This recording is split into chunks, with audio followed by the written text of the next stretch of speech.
देवरानी जिठानी। एक दिन शिवानी और प्रज्ञा रसोई में खाना बना रही होती हैं।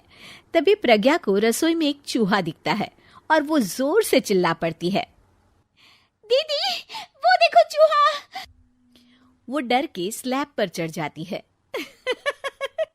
अरे चूहा ही तो है, तू तो ऐसे डर रही है जैसे तूने कोई भूत देख लिया हो। कितनी डरपोक है तू भी ना प्रज्ञा।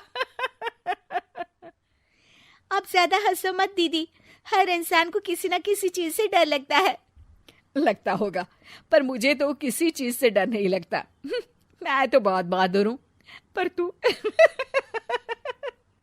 हद कर दी भाई, एक चूहे से डर गई है। एक दिन प्रज्ञा अपने कमरे से बाहर निकल रही होती है और तभी शिवानी उसे पीछे से आकर डरा देती है। प्रज्ञा एकदम से उछल पड़ती है। दीदी ऐसे भी कोई मजाक करता है क्या? अरे जरा अपनी शक्ल तो देख, एकदम बैंगन की तरह नीली पड़ गई है। अरे मेरी देवरानी इतनी बड़ी डरपोक है, मुझे तो पता ही नहीं था। आप ऐसे चौंकाओगे तो कोई भी डरेगा ना। अरे ना, कोई बहाना अब काम नहीं आएगा। आज से ना तुम्हारा नाम है डरपोक प्रज्ञा। शिवानी प्रज्ञा का मजाक उड़ाकर चली जाती है। प्रज्ञा शिवानी की मजाक उड़ाने की आदत से परेशान हो जाती है। जब देखो मेरा मजाक उड़ाती रहती है, इनकी शिकायत तो मम्मी जी से करनी ही पड़ेगी मुझे।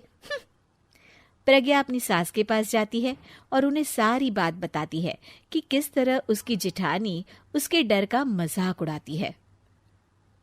ओहो, तो बड़ी बहू को बड़ा घमंड है अपनी बहादुरी पर। कोई नहीं, अभी उसका घमंड तोड़ देते हैं। मेरे पास एक तरकीब है छोटी बहू, एक काम कर तू। प्रज्ञा की सास उसे अपनी जेठानी को डराने का प्लान बताती है। ये तो बहुत अच्छा आइडिया है मम्मी जी, क्या बात है।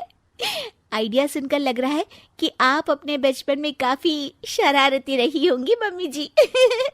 अब आएगा मजा मेरी बहादुर जेठानी जी को।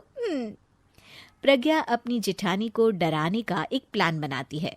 रात में वो शिवानी के पास जाती है और कहती है, दीदी मुझे ना बहुत डर लग रहा है। क्या हुआ मेरी डरपोक देवरानी?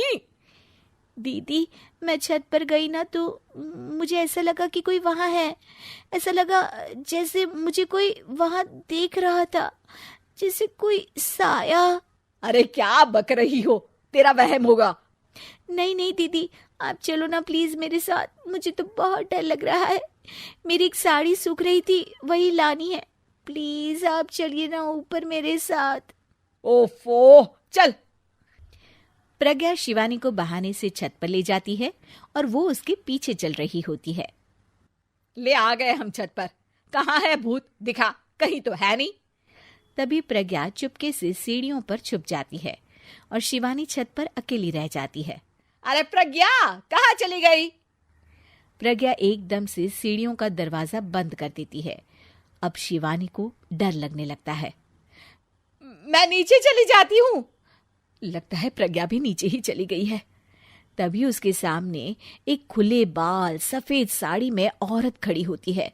शिवानी उस औरत को देखकर डर जाती है। हाल तू जलाल तू आई बला को टाल तू, हाल तू जलाल तू आई बला को टाल तू।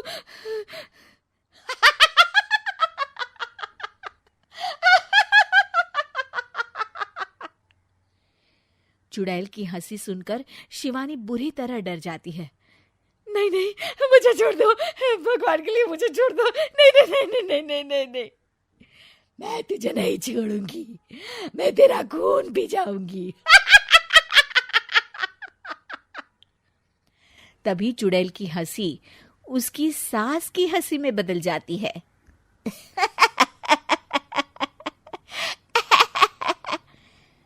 मम्मी जी, ये तो मम्मी जी की आवाज है।